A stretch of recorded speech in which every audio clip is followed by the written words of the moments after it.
My project was amazing. I got the chance to build a Delta 3D printer that is 6 meters tall in order to 3D print clay houses.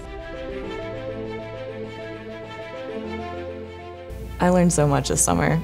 I got to build a lot with my hands and learn a lot about how to brainstorm and research and design a project, do some 3D modeling. This was probably the best mechanical engineering experience I have ever had. You can learn a lot in classes, but it's not until you're actually doing in these different experiences that you're really pushed and you're really challenged and you really grow. And then I definitely learned a lot more than just engineering. I learned a lot about myself, about my strengths, about my weaknesses. I learned a lot about culture. And in turn, I learned a lot about my own culture. It was a very empowering experience coming home to be like, I did that. I spent 12 weeks in India.